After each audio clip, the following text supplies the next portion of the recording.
Hey, what's up, everybody? This is Daniel with Sales Remastered. In this episode, I wanted to kind of touch on the main difficulty that most sales representatives have with aggregate leads. And aggregate leads are basically internet leads. They go to like a website that is focused around your service or your product to get quotes from all of your competitors, and it gives the consumers the perception that they have a choice, right? And so that they can compare your price with all the other competitors within your market, and they're wired or kind of preset to go with the lowest cost. And whatever their intention is going into an online resource, filling out, giving their name and phone number so that it can blast to you as well as all your competitors, creates a challenge. And the challenge is, how do I get the loyalty from this prospect, especially if I'm the first one to contact them out of, let's say, 5 or 7 plus of my competitors? How can I create the loyalty? How can I get the prospect to ignore all of the other competitors and just focus on myself? And in my years of experience, what I have found is that number one is the interest and the liking and the objections. They're mainly all the same. They might say it different, like at the very beginning of the conversation, they might tell you, oh, you know what, before we go in any details, and you go any further with this call, let me know if you have the lowest price or the lowest rate, or if you still have this special, or if you could beat ABC company, and and if you can, then I'll give you some of my time. And if you work with aggregate leads, you'll relate to that. You understand that, and it's very frustrating, right? It's very frustrating to get a lead, and especially when you need to put up a number, you need to make a sale for that day, or make a second sale, or what have you.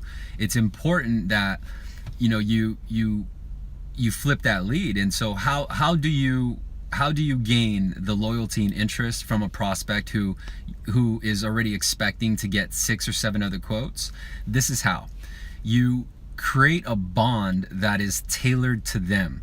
Be more focused on finding a solution versus pitching your fee or pitching your service or selling your company. Don't worry about that initially up front. With most consumers who go to an internet resource to get quotes, and if you're a company who received one of those inquiries, and you know that you're going up against 6 or 7 of your competitors, some of those competitors are going to whore out the price. They're going to drop it to the bottom line, or they may have a better online reputation than your company. Your company may not, the prospect may never heard of you, but they probably heard of your competitor because they have a little bit more presence on whether it's social media, TV, radio, or they see that competitor on every corner within their neighborhood. How do you capture that business? Simple. You relate to them. You be more different than all of your competitors contacting them. A lot of the competitors that you're going up against, you need to realize they're not as strong as you. They're not as patient as you. And so I think you'd be amazed if you actually listen to those that you compete with. And of course, sales is a pretty big industry. So you have experience levels that range from beginner all the way to sales closer, like a professional closer that knows the ins and outs and how to properly close a transaction. And it's usually those that take the time to say the right words, and they're patient to not give too much information until they figure out what makes that prospect tick, right? So the very first sentence that the prospect's going to say to you is that they want a lower rate or a lower price, and that's just because that's all they know how to say. But if you can adjust the way you perceive information, or the way that you hear it from a prospect, especially a prospect, it's similar to a little kid. Like if a little kid, let's say 3 or 4 years old, came up to you, and they said, I want to be fucking Superman when I grow up. you can't necessarily get mad at them, right? Just because they don't know. They're too young. And I'm not saying your prospects are little kids, but sometimes they act like it, and you have to understand, being the adult closer, that whatever they say is just, it's noise. And so the main objective in dealing with a prospect who comes from an aggregate source like an internet lead is that you just simply need to find out what makes them move, what makes them tick. But the challenge is, how do I even get them to spend more than a minute on the phone with me? Because while you're talking to them, their phone's blowing up.